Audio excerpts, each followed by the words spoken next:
एक बार तीर कमान से छूटे तो उसे अपना लक्ष्य पाना ही। ज्येष्ठ सिद्धार्थ भी यही कहते थे।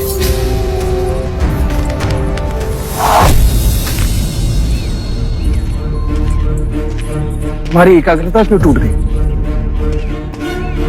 पता नहीं ज्येष्ठ, आखिरी क्षण न जाने मेरी आंख क्यों बंद हो जाती। इसका अर्थ है कि तुम अपनी आंखों को नियंत्रित करो। जानते हो, एक बार ज्येष्ठ सिद्धार्थ ज्येष्ठ देवदत्त ने चुनौती दी। उन्होंने अपना मोतियों का हार हवा में उछाला और कहा तीर से बिंदु। पता है ज्येष्ठ सिद्धार्थ ने क्या किया? उन्होंने उस हार को नहीं बल्कि उसके एक मोती को बींधा। लो फिर से शुरू कर।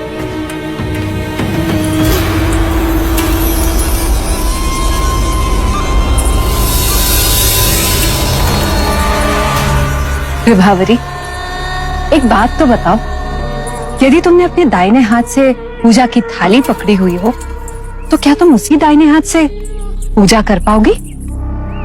मैं समझी नहीं दीदी, इतनी ना समझी।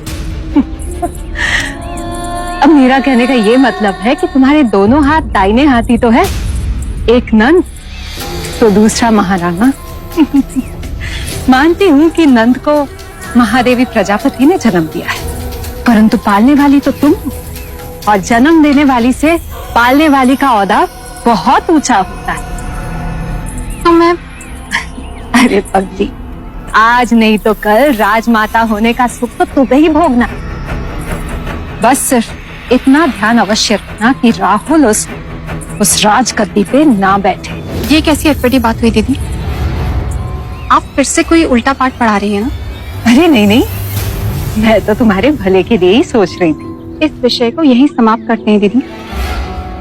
कौन शाक्यों के सिंहासन पे बैठेगा, इसका निर्णय स्वयं महाराज को करने दीजिए। तुमने तो मेरी मुंह की बात छीन ली विभावरी। मैं भी तो यही कह रही थी कि शाक्य सिंहासन पर कौन बैठेगा इसका चुनाव महाराज ही करेंगे, और वो ना तो राजा अमितोदन के पुत्र होंगे और ना ही राजा द्रोणोदन के, है ना? वाह, क्या बात है, क्या निशाना था, शाबाश।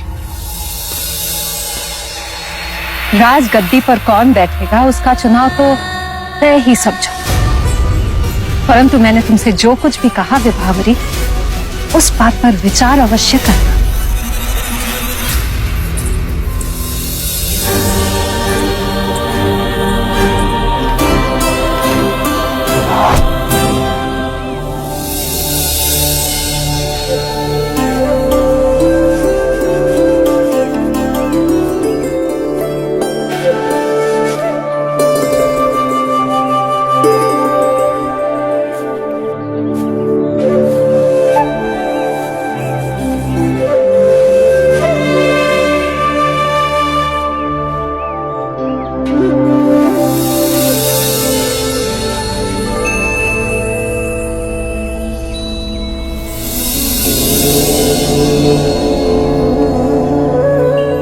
आपका शुभ नाम?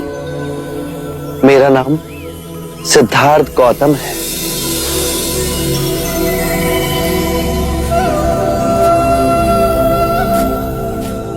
आपके मुख पर इतना तेज कैसे? कौन सी साधना की है आपने? मैंने मुक्ति का मार्ग खोज लिया है। अच्छा, तो आपके गुरु कौन है? वैसे तो ज्ञान मैंने आचार्य कौंडिन्य, आचार्य अलार कलाम और आचार्य उद्रक रामपुत्र से पाया है, पर मैं इन तीनों को जानता हूं। इनमें से आचार्य अलार कलाम और आचार्य उद्रक रामपुत्र का स्वर्गवास हो गया है, पर आचार्य कौंडिन्य अभी भी अपने साथियों के साथ काशी के समीप ऋषिपत्तन के मृगदाय में हैं। मेरा प्रश्न यह है कि उनमें से किसने आपको यह मुक्ति का मार्ग दिखाया? किसी ने नहीं। इस निर्जन पथ पर मैं अकेला ही चला, अपना दीपक स्वयं बना। कह सकते हो मेरा कोई गुरु नहीं। आप असत्य कह रहे हैं। बिना गुरु ज्ञान नहीं मिलता। आप अपने गुरु से उनका श्रेय छीन रहे हैं? परम सत्य की खोज तो अकेले ही होती है और उसका अनुभव स्वयं को ही करना होता है। और जो मिलता है वो इतना सरल और शुभ सत्य है। इसी क्षण मुक्ति है, इसी क्षण मोक्ष है। आप वेद और उपनिषद को नकार रहे हैं? अगर ये सब इतना सरल होता, इतनी साधारण सी बात होती, तो क्यों हमारे ऋषि मुनि सारा जीवन तप में गला देते? अरे जाइए जाइए, थोड़ा सा मान क्या दे दिया, लगे उपदेश देने। तप कठोर है। धन्यवाद आचार्य कौंडिन्य की दिशा मार्ग बताने के लिए।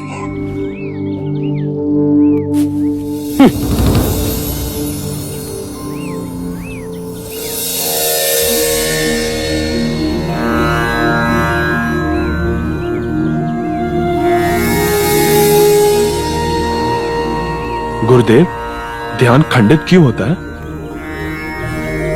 बताएगा, ध्यान को एकत्रित करो।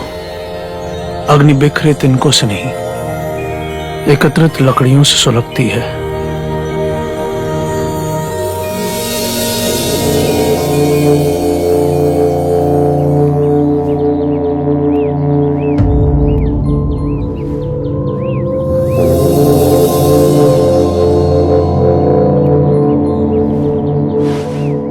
ऐसी आभा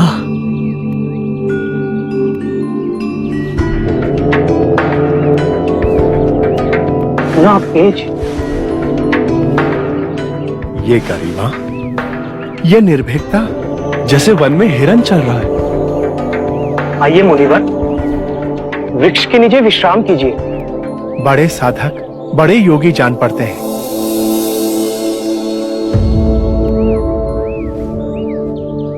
सिद्धार्थ, तुम? वही पथभ्रष्ट सिद्धार्थ।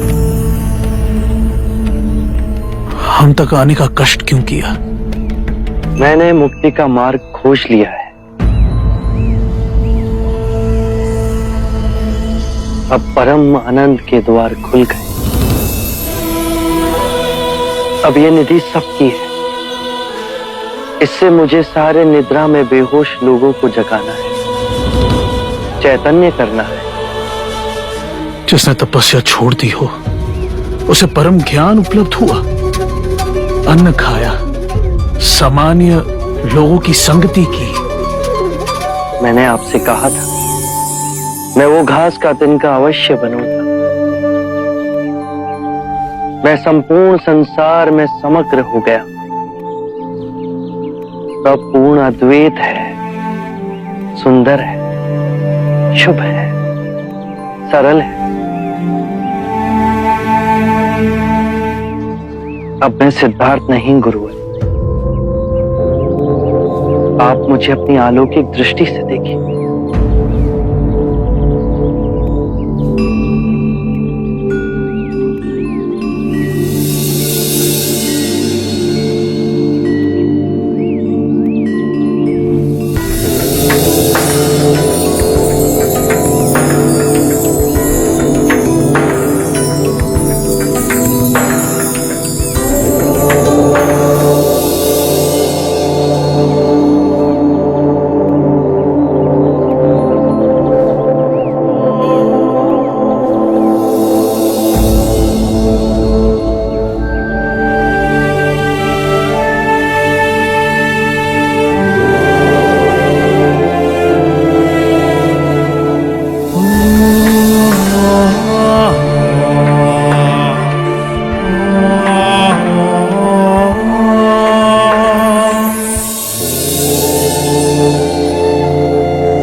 मैं उस निर्दोष बालक की ओर देख रहा हूं, जैसे मैंने ओम का अर्थ समझाया, और आज उसने दिव्य ज्ञान प्राप्त कर लिया।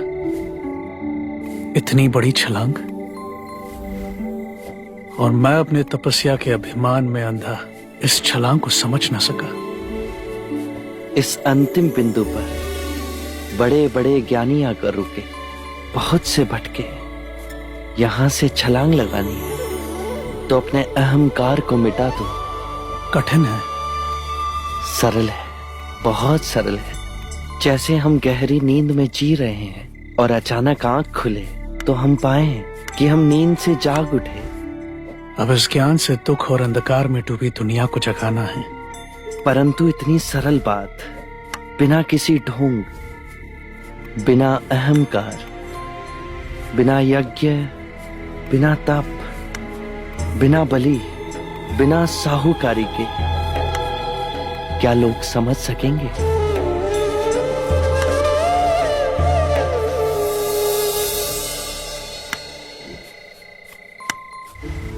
नहीं, ये पत्ता मत खाओ, ये पत्ता विषैला है। ये गुड़ लो, इसे खा लो।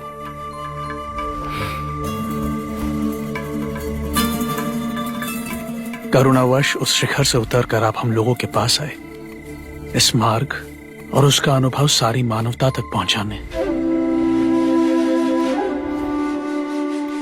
कर्म के चक्र से मुक्ति का मार्ग मुझे इंगित किया जाएगा इस पहिए से।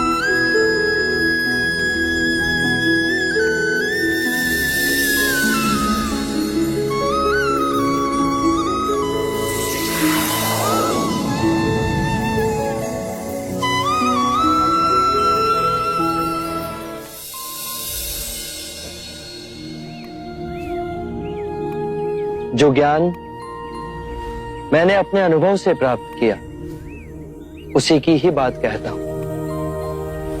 इस यात्रा में सर्वप्रथम आप ही मेरे शिष्य बनेंगे। आपकी करुणा से हम धन्य हुए।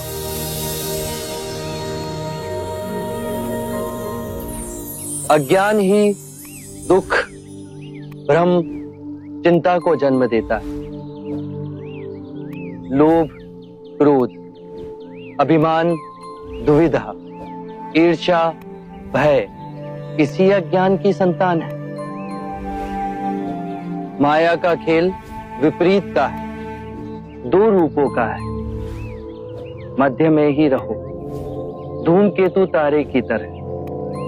ना शरीर को सुखाओ, ना उसकी वासना को चारा खिलाओ। मध्य में ही केंद्रित रहो। जब हम माया के द्वैत रूप को पहचान लेते हैं, तब सब दुख, चिंता समाप्त हो जाती है। तब हमारे अंदर प्रेम और स्वीकृति का भाव जागृत होता है, जो मूल में एक ही भाव है। इस ज्ञान के बाद हम किसी से घृणा नहीं करते, ऐसे व्यक्ति से भी नहीं जो हमसे क्रूरता करता है, वरन ऐसे व्यक्ति को हम सांसारिक भावनात्मक रूप से रूपांतरित करने का प्रयास करते हैं। जब ज्ञान के चक्षु खुलते हैं, तो करुणा ही हमारा स्वरूप है। ध्यान में विचार भ्रांति पैदा करते हैं। बुद्धि ने सत्य को विषय और वस्तु में विभाजित कर दिया है, मैं और तुम में बांट दिया है। और इस विभाजन ने जीवन को समझने में भूल की। मनुष्य भावनाओं में बंधा खंडित होता गया और लालच, मोह, तृष्णा की पकड़ उस पर बढ़ती गई। जन्म से वृद्धावस्था के चक्र, बीमारी और मृत्यु का भय उसके मन के चारों ओर बनी दीवार को और प्रबल करते गए। इसीलिए इस भ्रम को ही दूर करो। एक बार ये भ्रम टूट जाए तो जीवन कारावास में नहीं, स्वतंत्रता में जिया जा सकता है। शील, समाधि, प्रज्ञा से चार आर्य सत्य है। एक, जब तक सृष्टि रहेगी दुख मनुष्य के साथ छाया बनकर चलेगा। दो, इस दुख के कारण है किसी वस्तु को स्वयं से पकड़ के रखना। जो वस्तु क्षणभंगुर है तो मार्ग क्या हो। तीन, मुक्ति के लिए विवेक जागना आवश्यक है। स्वयं को केंद्रित करो, जो आए, चाहे दुख की सूचना या आनंद की परछाई, इसके बीच स्वयं को स्थिर रखो। चार, इस मार्ग पे दुख के बंधन टूटेंगे और परम सत्य की उपलब्धि होगी। ये मार्ग क्या हो? ये अष्टांग मार्ग है। इसके माध्यम से सम्यक ज्ञान, सम्यक विचार, सम्यक वाणी, सम्यक कर्म, सम्यक जीवन व्यापन, सम्यक प्रयास, सम्यक चेतना और एकाग्रता संभव होती है।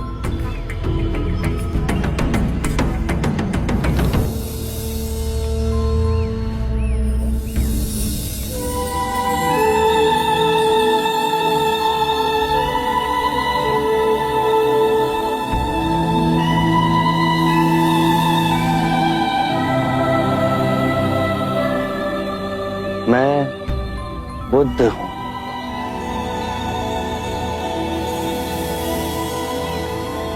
बुद्धं शरणं गच्छामि।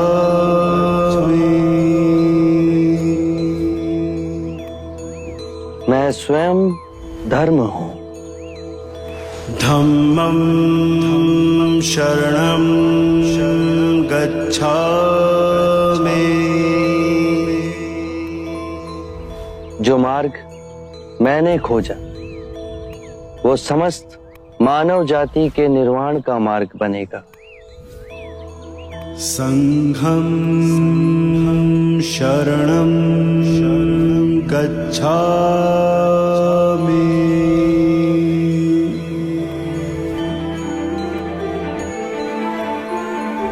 बुद्धं शरणं गच्छामि, धम्मं शरणं गच्छामि, संघं शरणं गच्छामि, बुद्धं शरणं गच्छामि।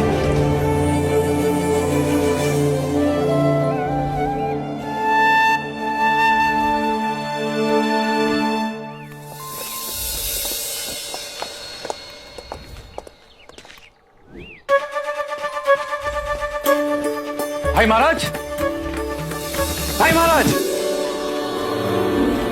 भाई महाराज,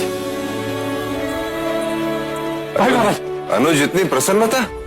भाई महाराज, हमारे गुप्तचरों से सूचना आई है, उरुवेला के पर्वतों पर सिद्धार्थ को ज्ञान प्राप्त हो गया है।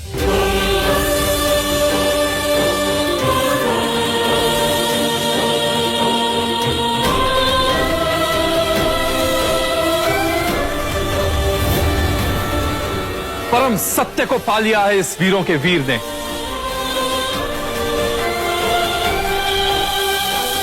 मेरे पिता परम साधक, परम ज्ञानी, परम विजेता, अब मैं उनसे मिलूंगा। मैंने कहा था ना तुमसे, हमारे पिता घर आएंगे।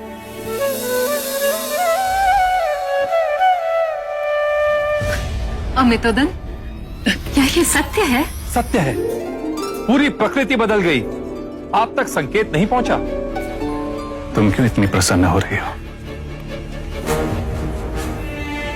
प्रसन्नता की तो बात है आज।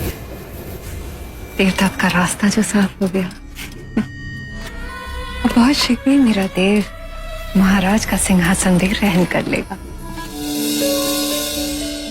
सुना आपने? सिद्धार्थ कपिलवस्तु लौट रहा है। मेरे सिद्धार्थ ने अपने प्रश्नों के उत्तर पा लिए। धन्य हुआ मैं जो ऐसा पुत्र मुझे मिला। अब वो कपिलवस्तु आएगा और कौशल नरेश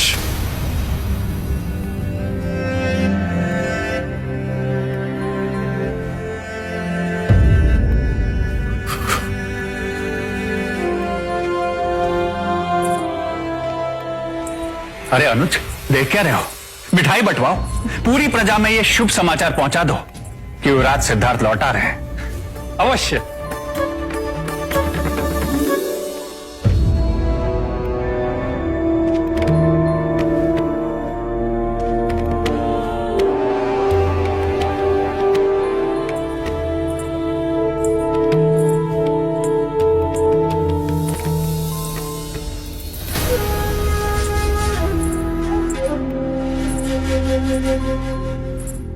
महाराज, क्या हुआ? इतने सुख के क्षण में ये आंसू क्यों?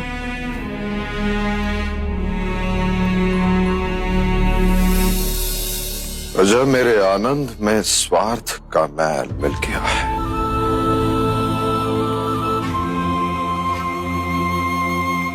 सिद्धार्थ वापस आएगा, परंतु एक चक्रवर्ती राजा के रूप में रही है।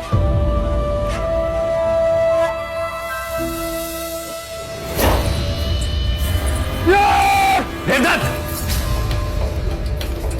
मती मारी गई है तुम्हारी? ऐसा तूफान क्यों मचा के रखा है? पुत्र, अभी तो खुशियां मनाने का समय है। फिर किस बात की खुशी? सिद्धार्थ के वापस लौट के आने की खुशी। परंतु अब सिद्धार्थ के आने से तुम्हें किस बात का भय है? वो तो सन्यासी बन के आएगा। शाक्यों के सिंहासन पर तुम ही बैठोगे। आप लोग तो बस एक ही बात की रट लगा के बैठे। महाराज बनोगे, सिंहासन पर बैठोगे। मुझे सिद्धार्थ के महाराज बनने की चिंता नहीं है। अरे मूर्ख, तो किस बात की चिंता है? मैं समझ गई। तू नंद को लेकर चिंतित है ना? परंतु देव, जब हमने सिद्धार्थ जैसे कांटे को सिंहासन के रास्ते से हटा दिया, फिर नंद का क्या है? आप समझने का प्रयत्न क्यों नहीं करते? सिद्धार्थ अब और महान बन के लौट रहा है। कहीं कपिला वस्तु में ही आश्रम लगा के बैठ गया तो बहुत अच्छी बात होगी। यदि सिद्धार्थ ने यहीं पे आश्रम बना दिया तो महाराज के सीने पे सांप लौटेंगे और वो पहले से अधिक दुखी होंगे। नहीं, आप फिर भी नहीं समझ रहे हैं। यदि मैं महाराज बन भी गया तो सिद्धार्थ के सामने 2 कौड़ी का मूल्य होगा मेरा। शाक्यों का दरबार राजमहल में नहीं, आश्रम में लगेगा।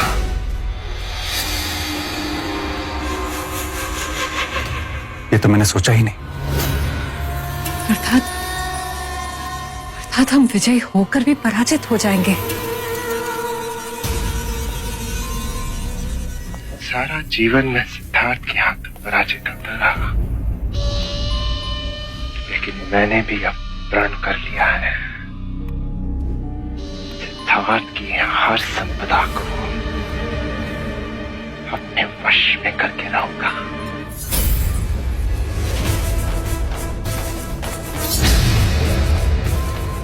वो जो उसको अपने प्राणों से भी अधिक प्रिय है। यशोधरा,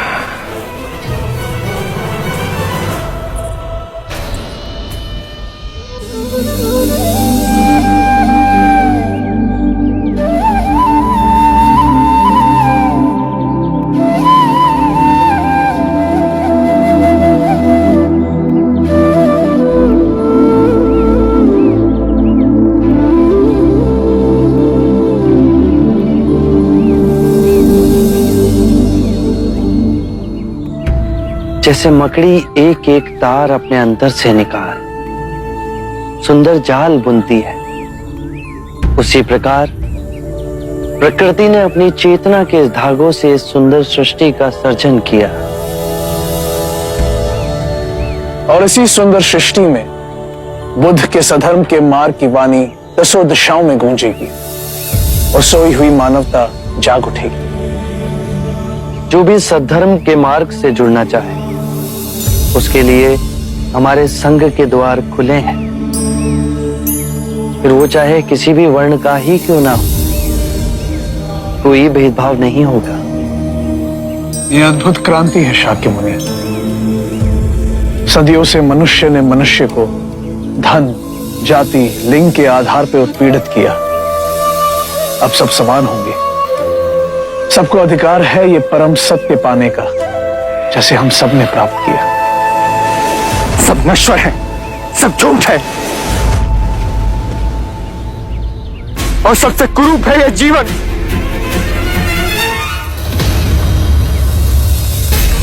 छोड़िए मुझे, छोड़िए, छोड़िए, छोड़िए मुझे। आप होते कौन है मुझे रोकने वाले? मेरे जीवन पर स्वयं मेरा अधिकार है। नहीं, जिसने तुम्हें जन्म दिया उस माता का अधिकार है।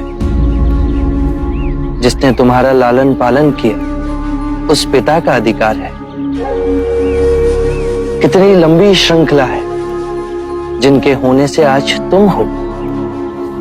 तुम पर केवल अपना नहीं, उन सब का अधिकार है। उठो।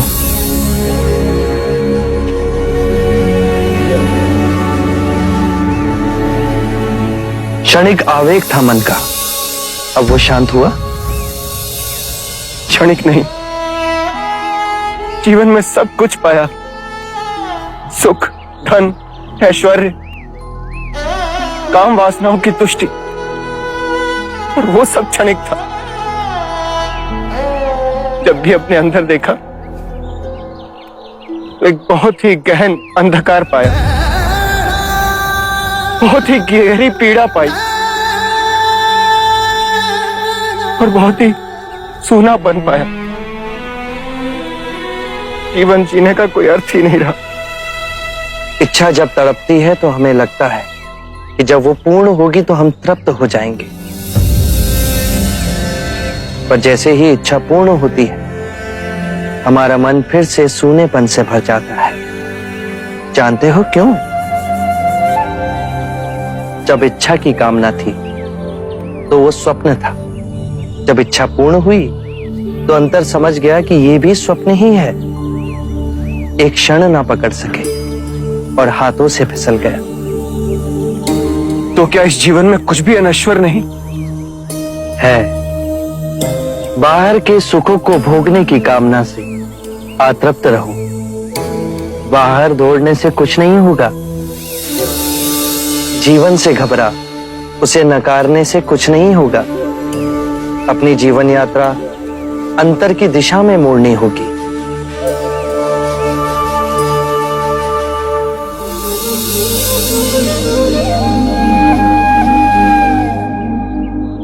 कौन है आप और आपको कैसे पता? बुद्धं शरणं गच्छामि, धम्मं शरणं गच्छामि।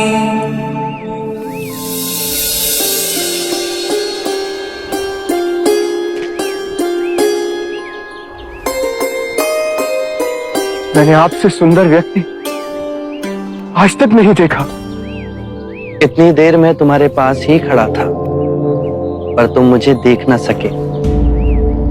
तुम्हारी आंखें अंधी होकर हर ओर केवल अंधकार ही देखना चाहती थी।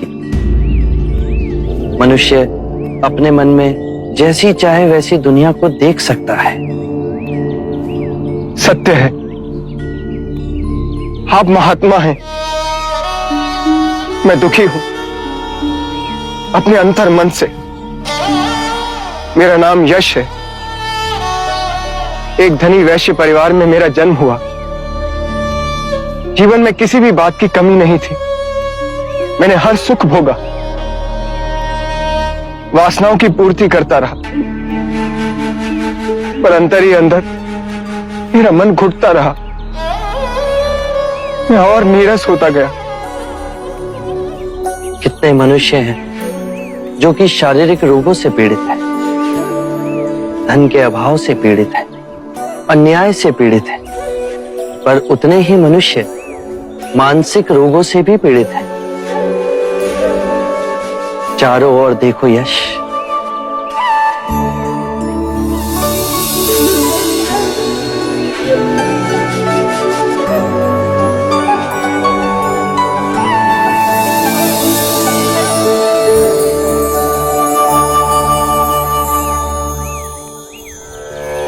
इतना सुंदर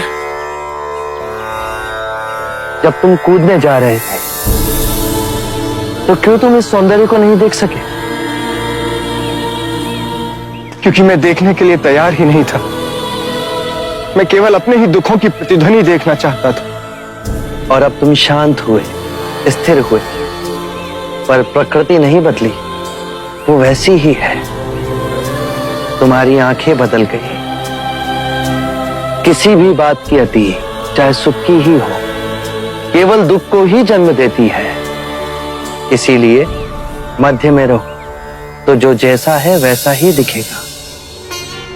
परम शांति पाओगे।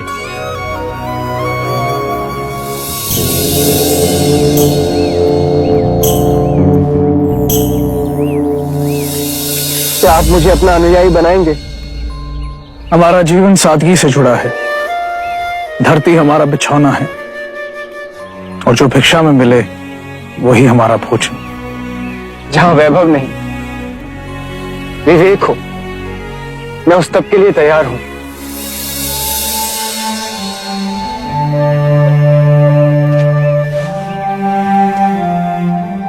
हर कोई जो इस पृथ्वी पर जन्मा है उसे परम ज्ञान पाने का अधिकार है। बस पहला पग उसे उठाना है। मैं तैयार हूं। तुम अपना शीश कटवा सकते हो? मैं अपना शीश देने को तैयार हूं। शीश देने की बात केवल एक प्रतीक है। शीश देने को वही तैयार होता है जो अपने अहंकार का शीश काट अपने गुरु के चरणों में रख सके।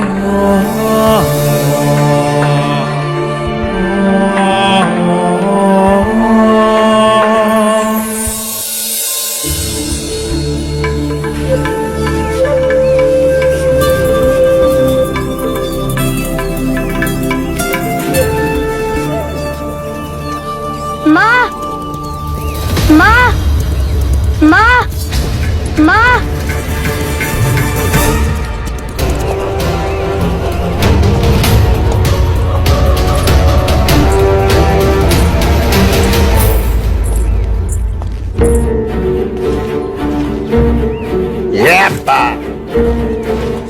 हाँ, आपको पता है आज देवदत्त काका ने गुरुदेव से कहा कि राहुल को घुड़सवारी मैं सिखाऊंगा और वो मुझे हर रोज घोड़े पे बिठा के घुमाने भी ले जाएंगे।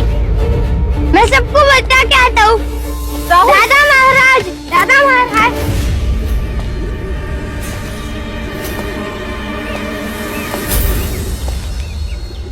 लो, मुंह मीठा करो। थाक के आने की खुशी। तुम और खुश? तुम्हें तो शोक मनाना चाहिए। क्यों? मैं क्यों शोक मनाऊं? 6 वर्षों से जिस बात को लगातार दोहरा रहा हूं उसे यथार्थ देखने का मजा तो अब आएगा। देवी यशोधरा, क्या सोच रही है यार? कि सिद्धार्थ आ रहा है? हाँ? कहना क्या चाहते हो? बेचारी यशोधरा अपने पति की प्रतीक्षा में सती बन गई, पर पति नहीं, सन्यासी लौटेगा। हमारा संबंध केवल शरीर का नहीं, मन और आत्मा का है। तुम जैसे के लिए समझना ये असंभव है। क्यों भरे यौवन में वैधव्य योग काट रही हो यशोधरा? तुम्हारा प्रेमी तो अब भी तुम्हारे पास है।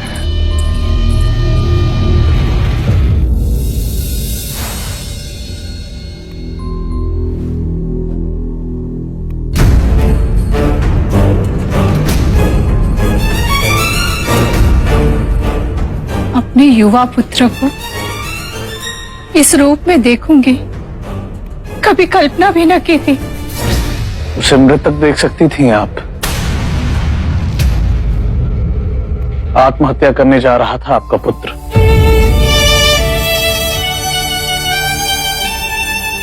इसके प्राण बचाने के लिए आपका बहुत बहुत आभार। मुझे बहुत दुख होता है, अपने यश के लिए क्या क्या सपने संजोए थे हम। सपनों के पीछे दौड़ दौड़ कर थक गया था पिताजी। दिशाहीन व्यर्थ में जीवन गंवा रहा था। आज मेरे जीवन में परम उद्देश्य जागा है। आज इसने जीवन के लोभ और माया के जाल को तोड़ा। इसका पुनर्जन्म हुआ है। ये मार्ग इसने स्वयं चुना है। जीवन के भेद को समझेगा, अरिहंत बनेगा, उस आनंद को पाएगा जहां सुख दुख की परछाइयों से मुक्त होगा। आप किस तरह का जीवन चाहते हैं अपने पुत्र के लिए? ऐसा जीवन जिसमें उसे खुशी मिले, जिसमें उसकी उन्नति हो। माँ, पिताजी, मेरा सुख और उन्नति अब केवल इन कमल चरणों में है।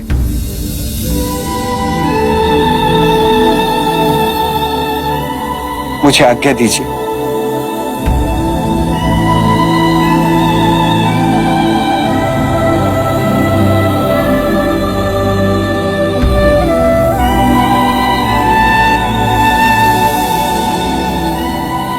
रचित, ये मेरे पिछले जन्म का ही पाप होगा। आपका पुण्य क्यों नहीं? इतनी सदियों से हम अपने पाप दूसरों पर दोषारोपित करते गए। इसमें ग्रंथ और पंडित सहायक बने। हमने यज्ञ करवाए, बलियां दिलवाई। मैं कहता हूं बस तुम स्वयं ही पाप का कारण हो और तुम स्वयं ही मुक्ति का द्वार बन सकते हो। महानुभव, आपका अनुयायी बनने के लिए क्या करना होगा? सदैव अपना आचरण स्वच्छ रखें। ये पंचशील मार्ग है। पहला, कभी किसी जीव की हत्या ना करें। तुम्हारी तरह वो भी मृत्यु से डरता है। जीव हत्या त्याग तुम्हारे अंदर करुणा और सामंजस्य का भाव जगेगा। दूसरा, कभी चोरी ना करें। इससे विपरीत किसी निर्बल का बल बने।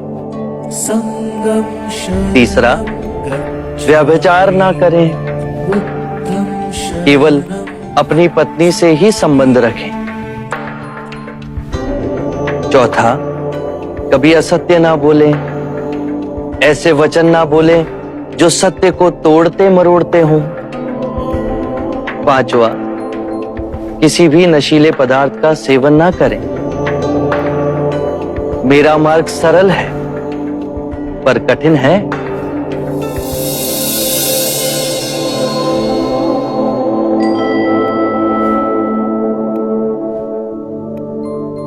आपकी हर बात हमारे जैसे सामान्य लोग भी समझ पा रहे हैं। क्या मैं और मेरे पति आपके भिक्षु बन सकते हैं? मैं ये नहीं कहता। मेरा अनुयायी बनने के लिए आप संसार छोड़ो। ये यश के चेतना की पुकार थी। आप जीवन के नित्य कर्म में रहकर भी मेरे अनुयायी बन सकते हैं। आरंभ हो गई निर्वाण प्रथा, सुनो सुनो ये बुद्ध कथा। चार आर्यक सत्य हैं। एक, जब तक सृष्टि रहेगी दुख मनुष्य के साथ छाया की तरह चलेगा। दो, इस दुख का कारण है वस्तु से स्वयं को पकड़ के रखना। जो वस्तु क्षणभंगुर है तो मार्ग क्या हो? तीन, मुक्ति के लिए विवेक जगाना आवश्यक है। स्वयं को केंद्रित रखो। जो आए चाहे दुख की सूचना। या आनंद की परछाई, उसके बीच स्वयं को स्थिर रखो। 4 इस मार्ग पर दुख के बंधन टूटेंगे और परम सत्य की उपलब्धि।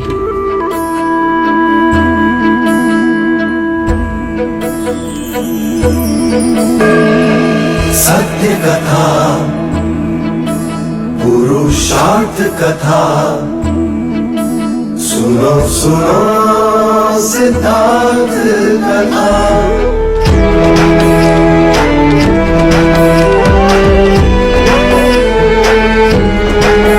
संसार में दुख का कारण क्या, संताप शोक का निवारण क्या। संसार में दुख का कारण क्या, संताप शोक का निवारण क्या। इस खोज में सब कुछ त्याग दिया, हर वैभव से वैराग लिया। वो सृष्टि से संयुक्त हुए, सिद्धार्थ से गौतम बुद्ध हुए।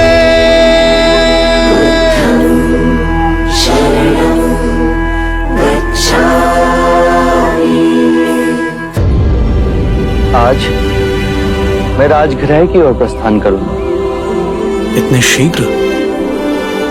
मैंने मगध नरेश बिंबिसार को यह वचन दिया था कि दिव्य ज्ञान प्राप्त होते ही मैं उन्हें यह संदेश सुनाने आऊंगा।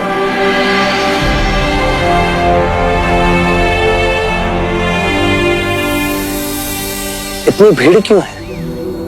यश के भिक्षु होने के बाद अब उसके मित्रों ने भी प्रण लिया है कि वे भी भिक्षु बनेंगे। विशाल नदी की एक अकेली धार बन मैं बह चला था। अब कितनी अनेक धाराएं इस प्रवाह में जुड़ती जा रही हैं। यदि ये स्वेच्छा से भिक्षु बनना चाहते हैं तो आप मेरे प्रथम शिष्य इन्हें ज्ञान दें। पर आचरण सहित आप हमें बताइए।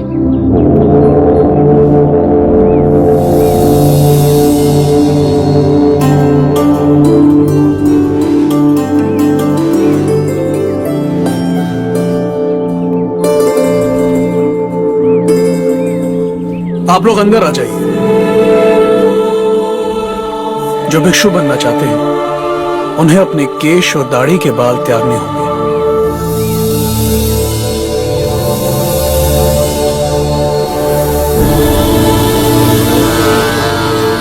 आप गेरुआ वस्त्र धारण करेंगे। आप अपना वस्त्र ऐसे लपेटें कि आपका दाहिना कंधा खुला रहे।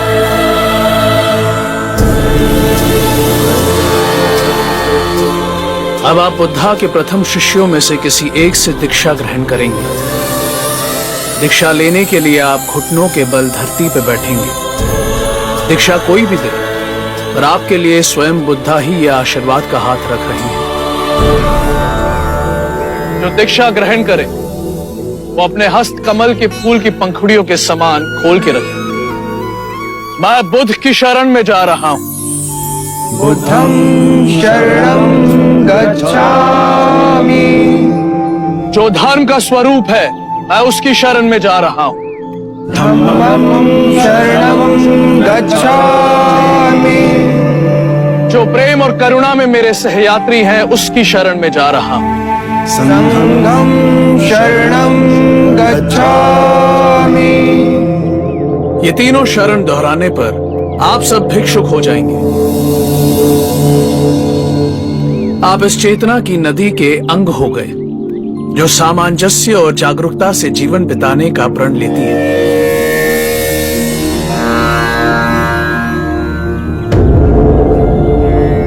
मेरी अनुपस्थिति में आप सबको पूर्ण अधिकार है। आप संघ में और भिक्षुओं को दीक्षा दें। जो भी भिक्षु बनना चाहते हैं और यहाँ आने में असमर्थ हैं, वो अपने गांव में, अपने घर में, अपने परिवार में और अपने मित्रों के समक्ष भिक्षुक बन सकते हैं। उच्चतम नैतिक चरित्र का उदाहरण बनना है और अनुशासन किसी और को दिखाने के लिए नहीं, स्वयं अपने लिए है।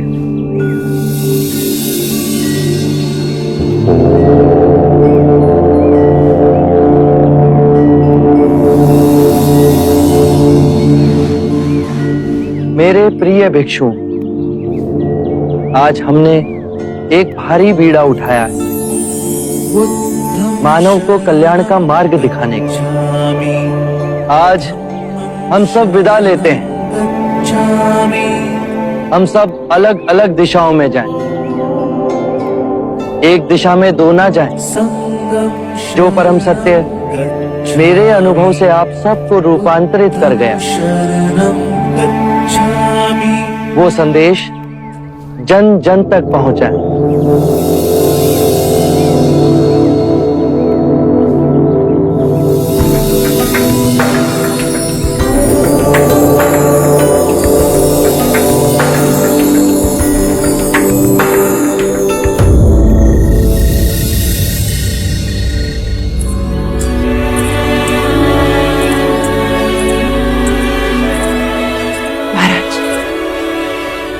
इतनी रात्रि हो गई, नंद अभी तक नहीं आया। अभी तक नहीं लौटा? इसके पश्चात वो अकेले कहीं नहीं जाएगा।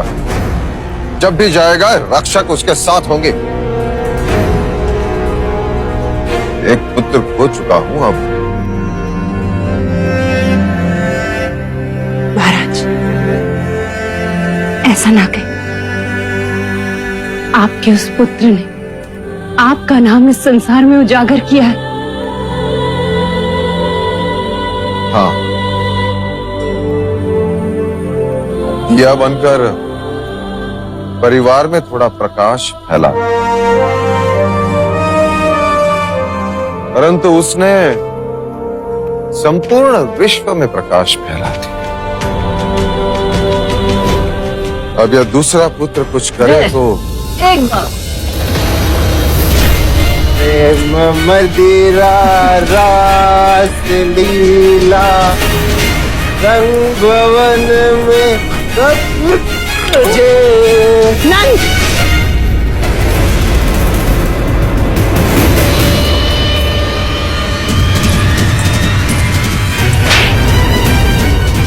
बस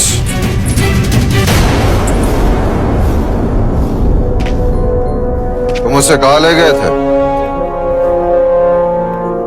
गणिकाओं के पास,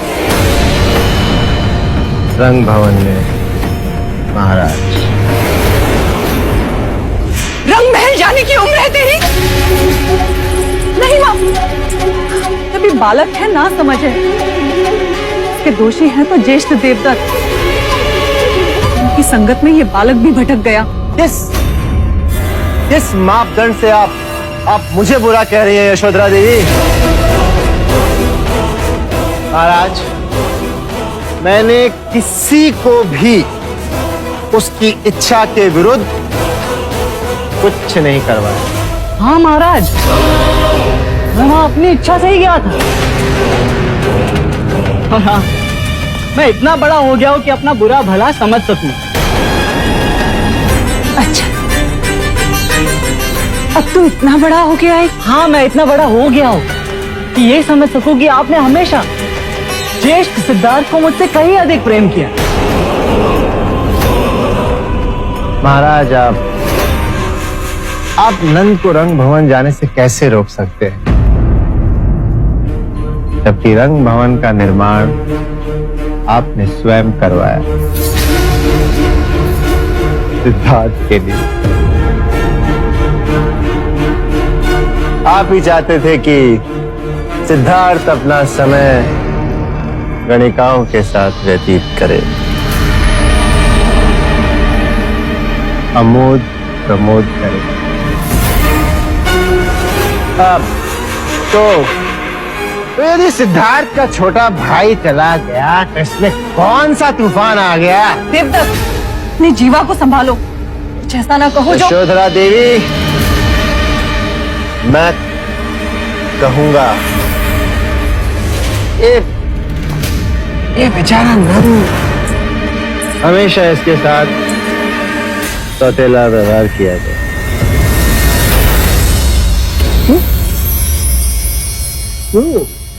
क्या कह रहे हो ज्येष्ठ? ज्येष्ठ सिद्धार्थ रंग महल में जाए तो वो आनंद की बात है, और मैं जाऊं तो ये ऐसा दुर्व्यवहार। पूरा बचपन मुझे अपने माता पिता का प्यार न मिला, क्योंकि उनकी सारी आशाएं, सारा ध्यान केवल ज्येष्ठ सिद्धार्थ पर ही केंद्रित था। बचपन तो खो दिया, पर अब तो आप सब मुझे जीने दीजिए।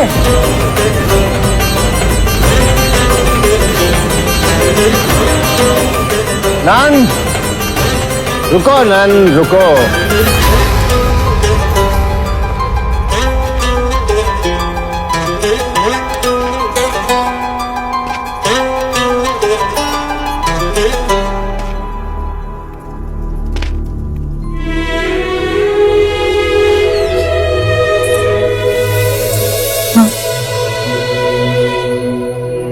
नंद मन का सरल है, यदि उसे उल्टी पट्टी पढ़ाई है उस चालाक देवदत्त ने, पर वो शब्द जिससे उसने अपने माता पिता का कलेजा फेंका, वो तो उसी के थे ना। एक पिता का धर्म निभाया,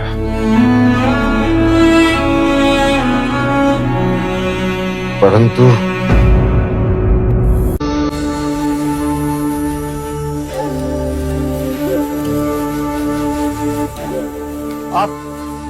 आप इस ओर से आ रहे हैं मुनिवर? इस ओर से आपने इसी लड़की को भागते देखा है? नहीं तो क्यों? डायन है। कल रात उसने मदिरा पिला हम तीनों को बेसुध कर दिया।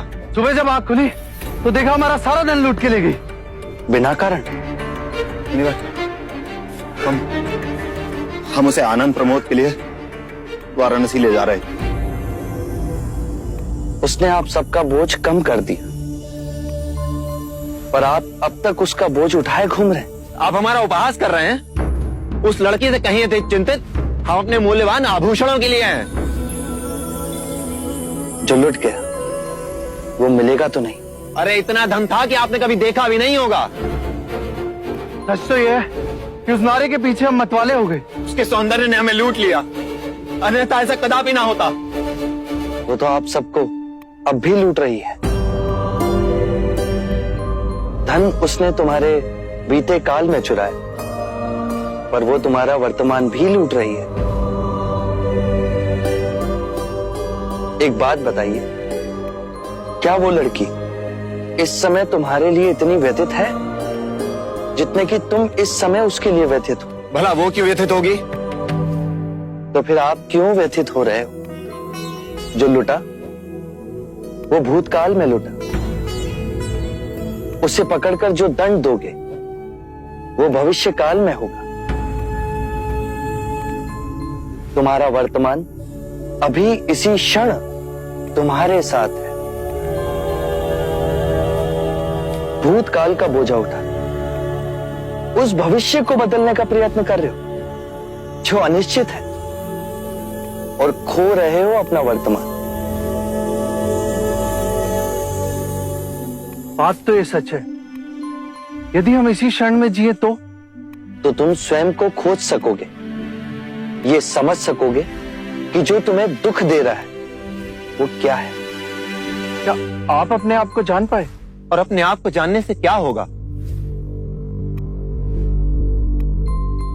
अपनी ये बांसुरी दो मित्र।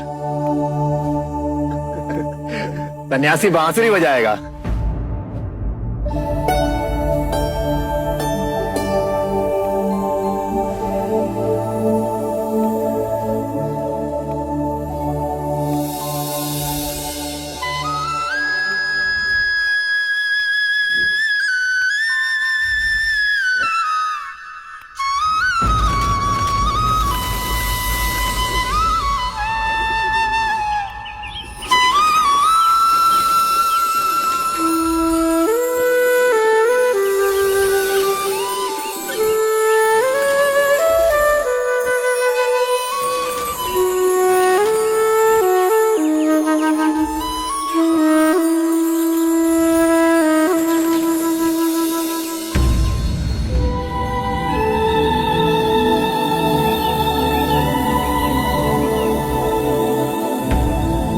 आज कितने वर्षों के बाद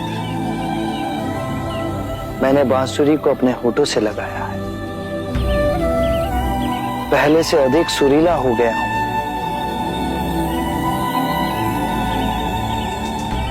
मैंने जान लिया है स्वयं को।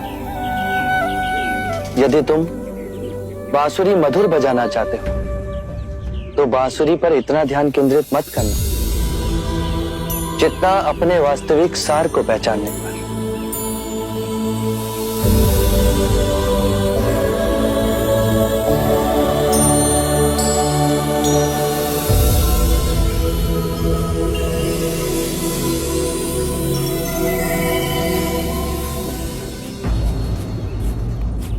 क्या आप मुझे अपनी तरह बांसुरी बजाना सिखाएंगे? मैं स्वयं को खोजूंगा। क्या आप मुझे अपना शिष्य स्वीकार करेंगे?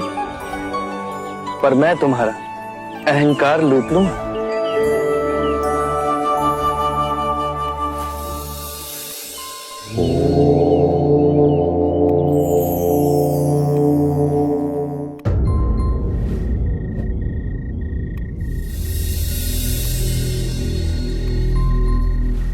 स्वाहा स्वाहा स्वाहा स्वाहा स्वाहा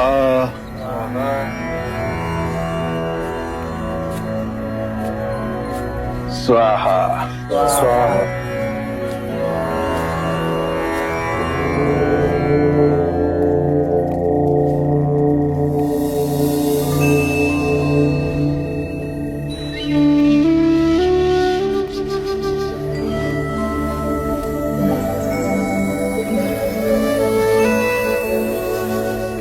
जितनी सुंदर आपकी आभा है, नाम भी उतना ही सुंदर होगा। मेरा नाम सिद्धार्थ गौतम है। ओह, वही जो कहते हैं कि ईश्वर नहीं है। मैं ये नहीं कहता कि ईश्वर नहीं, ये भी नहीं कहता कि ईश्वर है। इस विषय पर कल प्रातः बात करेंगे। अभी रात्रि हो गई है। आज आप हमारे आश्रम में ही विश्राम करें। आइए। यह आश्रम किसका है? यह आश्रम मेरा और मेरे शिष्यों का है। मैं उरुवेला कश्यप हूं। मैंने आपके बारे में सुना है। आप वही उरुवेला कश्यप हैं जो वर्षा ऋतु में मुनियों को छत्र छाया देते हैं। आज रात्रि आप मेरी कुटिया में ही विश्राम कीजिए।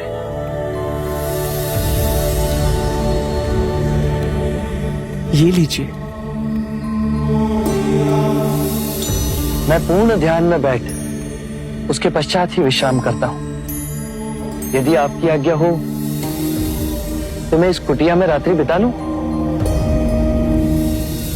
गुरुजी, वहां एक विषैला सर्प घुसा हुआ है, बाहर नहीं निकल रहा। यदि उसने आपको डस लिया तो? आप निश्चिंत रहें, मैं वहीं विश्राम करूंगा।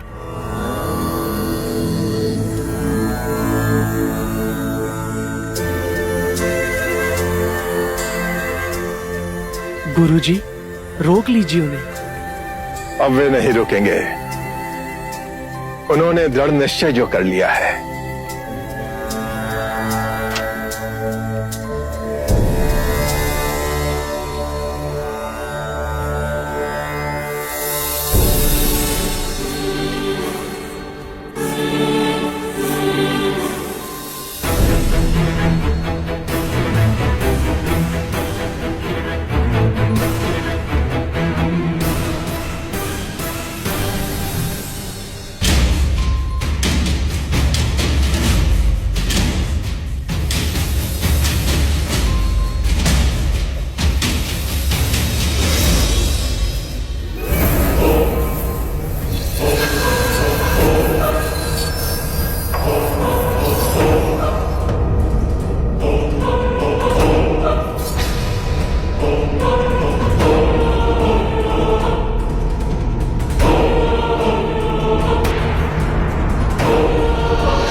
आप कृपा कर वन की ओर जाएं।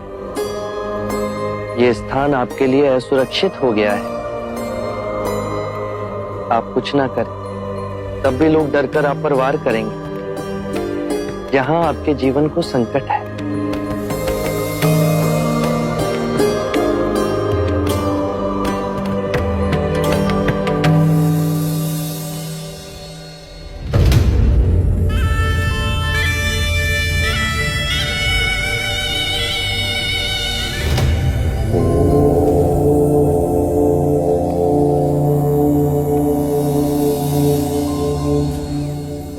अरे, आप यहाँ हैं? आज जब हम अपने शिष्यों से वार्ता कर रहे थे तो आपको वहां नहीं पाया। मैं वहां उपस्थित नहीं रहना चाहता था। क्यों?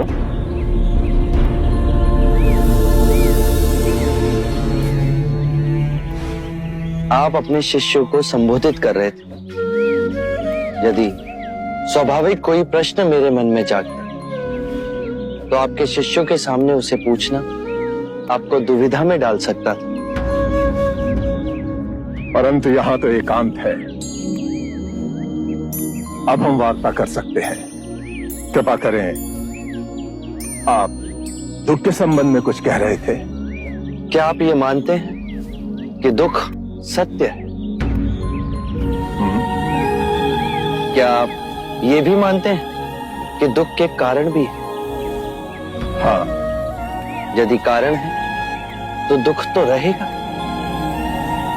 और यदि कारण ही समाप्त हो जाए तो दुख भी लुप्त हो जाएगा, जैसे सूर्य के प्रकाश से अंधेरा। आप सुनी सुनाई बातें नहीं कहते, अपने गहन अनुभव के आधार पर कहते हैं। आप धर्म और सिद्धांत की नहीं, देखी हुई बातें कहते हैं।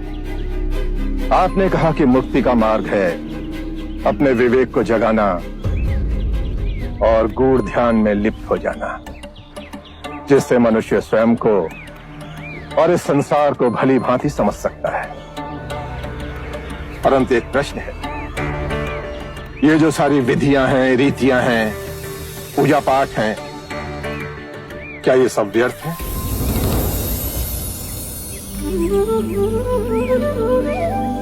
यदि कोई व्यक्ति इस नदी के दूसरे किनारे पर जाना चाहे तो वो क्या करे?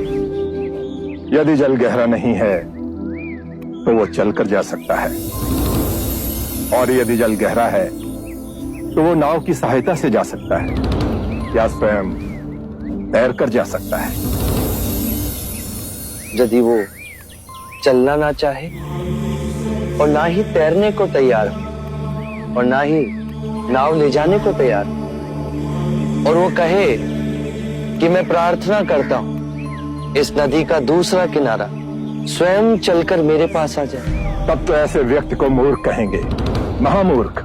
इसी प्रकार यदि व्यक्ति अज्ञान और भ्रांति को अपने विवेक से मिटाएगा नहीं तो परम आनंद और मुक्ति के दूसरे छोर पे कैसे पहुंच पाएगा? चाहे वो पूजा करे या अनुष्ठान या व्रत करे या किसी नीति पर चले, वो इस किनारे ही रहेगा। हमने सारे शास्त्रों को पढ़ा, उन पर व्याख्या की, परंतु जीवन के इतने जटिल सत्य को इतनी सरलता से किसी ने नहीं समझाया, किसी ने नहीं समझाया।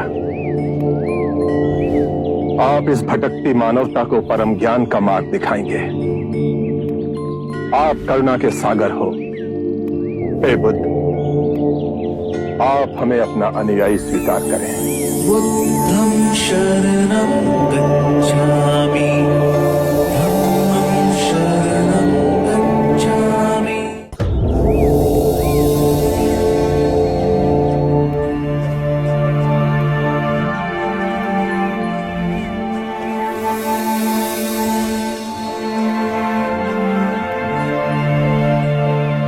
हे पराक्रमी, हे युग पुरुष, आज बुद्ध की शरण में हम आते हैं, आज धर्म की शरण में हम आते हैं, आज संघ की शरण में हम आते हैं। समय की गहरी नदी में इन दीन दुखियों और भटकती आत्माओं के आप ही नाविक हो।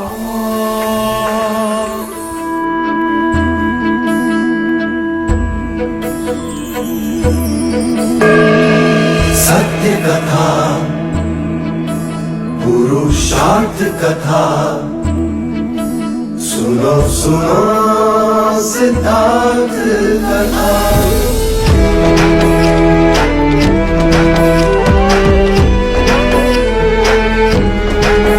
संसार में दुख का कारण क्या, संताप शोक का निवारण क्या। संसार में दुख का कारण क्या, संताप शोक का निवारण क्या। इस खोज में सब कुछ त्याग दिया, हर वैभव से वैराग लिया। वो सृष्टि से संयुक्त हुए, सिद्धार्थ से गौतम बुद्ध हुए।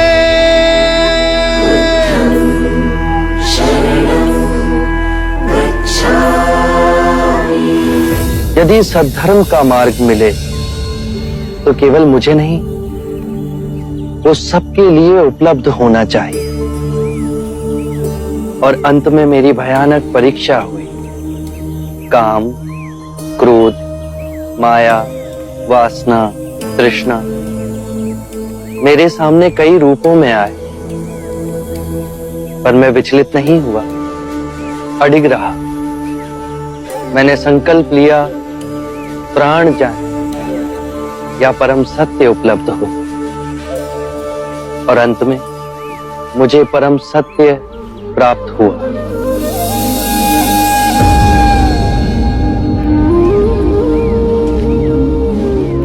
हे पुरुष बुद्ध, मुझे उस मार्ग पर पहला पग रखना तो सिखाओ। कारण और प्रभाव की सूक्ष्म और अदृश्य श्रृंखला से पूरी सृष्टि बंधी। यदि तुम अच्छे कृत्य करोगे तो ताल की लहरों की तरह जन्म जन्म उसकी तरंगे तुम्हारे जीवन को कंपित करेगी, तुम्हें बौद्धित्व तक पहुंचाएगी। उसी के विपरीत यदि तुम बुरे कृत्य करोगे तो उसकी बेड़ियां जन्मों तक तुम्हें बांधेगी और घसीटती जाएंगी। पर जहां खड़े हो, जिस क्षण में हो, यदि उस क्षण में स्थिर हुए, शांत हुए, तो तुम अपने अंदर एक मध्य बिंदु को पाओगे, जिसे ना दुख होता है ना सुख, जो इस कार्य कारण सिद्धांत की पूरी श्रृंखला को तोड़ के तुम्हें परम सत्य से जोड़ता है।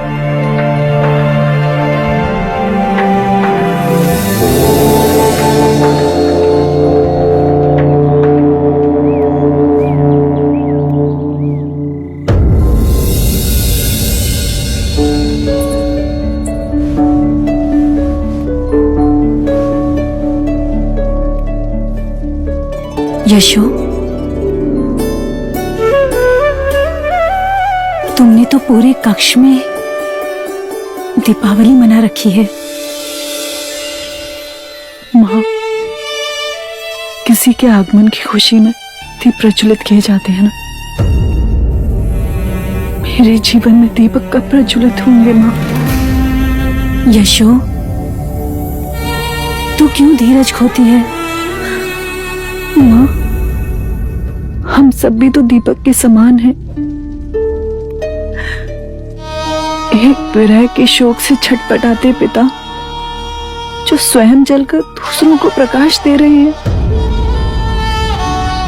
एक ममतामयी माँ जो अपने आंसू छुपाकर अपनी बहू के आंसू पोंछती है। और एक माँ जो स्वयं दिए की भांति जलकर अपने पुत्र की याद को सदा अपने मन में प्रज्वलित रखती है। और एक बहू जो स्वयं जलकर अपने अपने वृद्ध माता पिता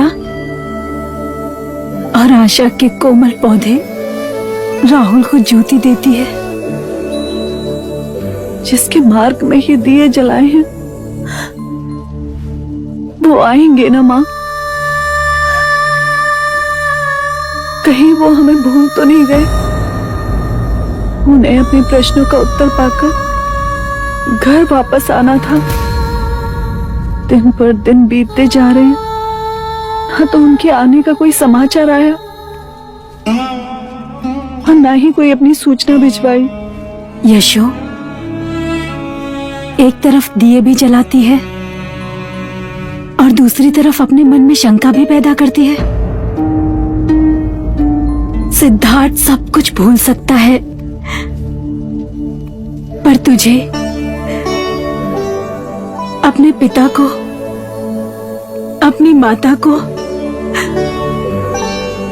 अपने पुत्र राहुल को और अपनी प्रजा को कभी नहीं भूल सकता। जिनके दुख दूर करने वो घर छोड़ कर गया। सिद्धार्थ आएगा, वो अवश्य आएगा। और आपके आंसू तो कुछ और ही कह रहे हैं माँ।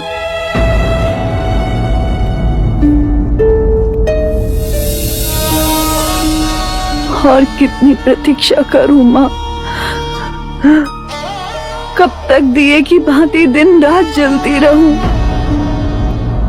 कब तक इस कक्ष को यूं ही सजाती रहूं जिसका आधिपत्य मुझे भूल गया है? लौटता ही नहीं माँ।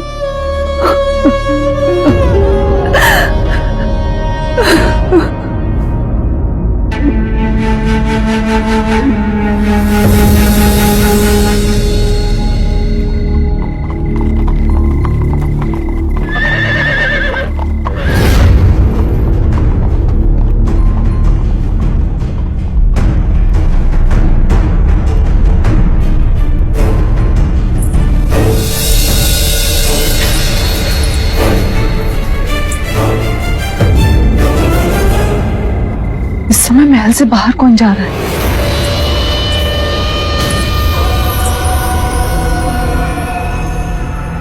मेरे पुत्र का रूप तो अत्यंत मनमोहक है।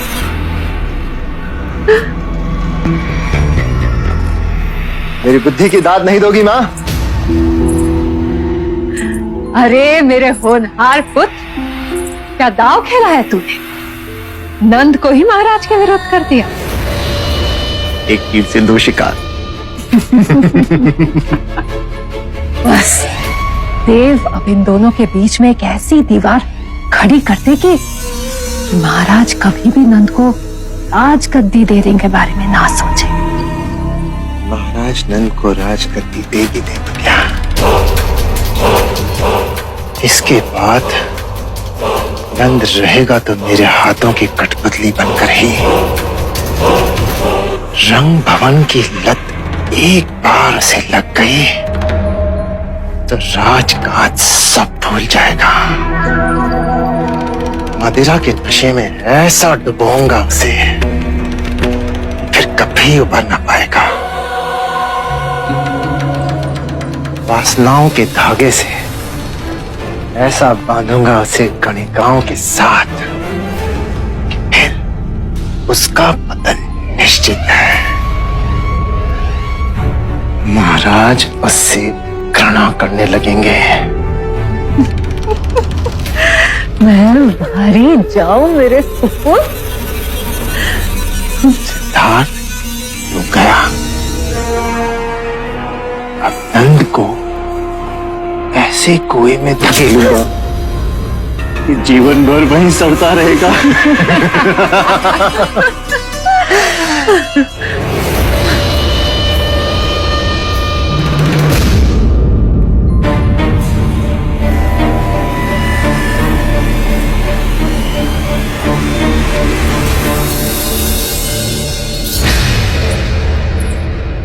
तुम दोनों बाहर जाओ।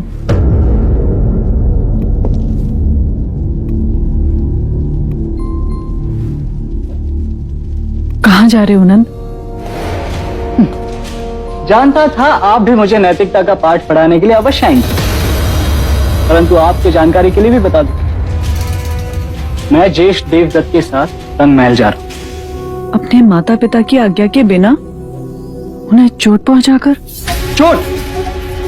ज्येष्ठ सिद्धार्थ जाते थे तो उन्माद का विषय, और मैं जाऊं तो चोट। बस नंद,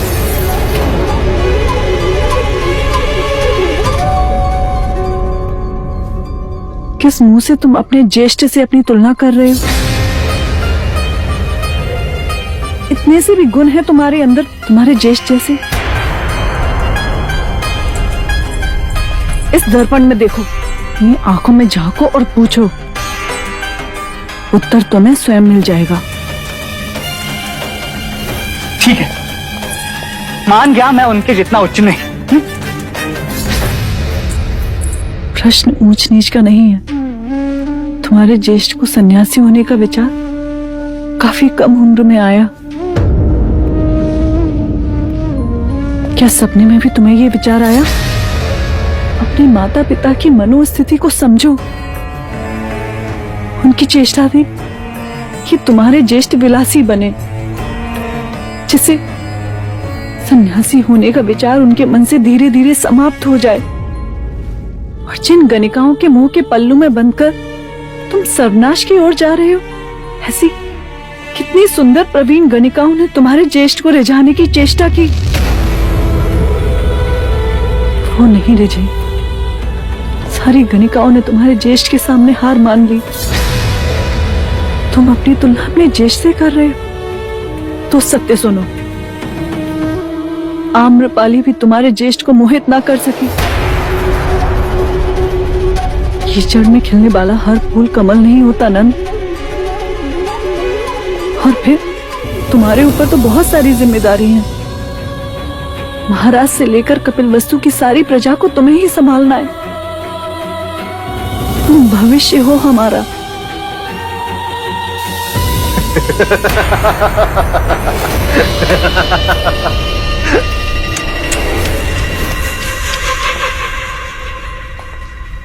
अब इतना भारी बोझ भी नंद के कमजोर कंधों पे मत डालो, ये उसे उठा भी न सके। और तुम तो इस बेचारे को ऐसे डरा रही हो जैसे इसने कोई बहुत बड़ा पाप किया हो। केवल एक व्यक्ति इस राजमहल का मुझे बताओ जो रंग भवन न गया।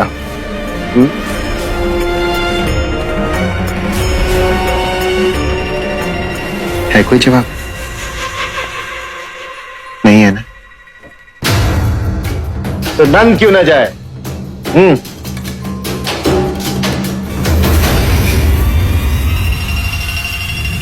कहीं ऐसा तो नहीं कि इसे भी तुम सन्यासी बनाना चाहती हो?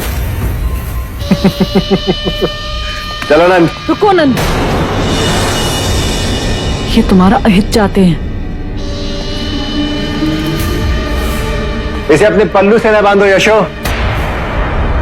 इसे तो जीवन का रस पीने दो। मैं रथ के पास तुम्हारी प्रतीक्षा कर रहा हूं नंद।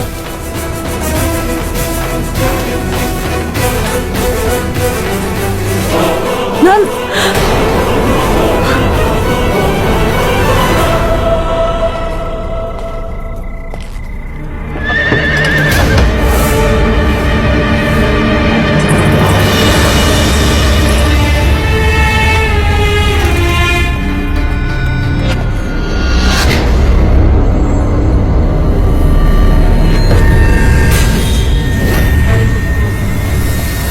अपने जीवन के निर्णय दूसरों को न लेने दो। बड़े हो गए हो तुम, अब अच्छी बुरी की समझ तुम्हें स्वयं आ गई है। चलो, सत्य कहा आपने ज्येष्ठ। मैं अपना भला बुरा समझने योग्य अवश्य हो गया। आप जाइए, मैं नहीं जाऊंगा।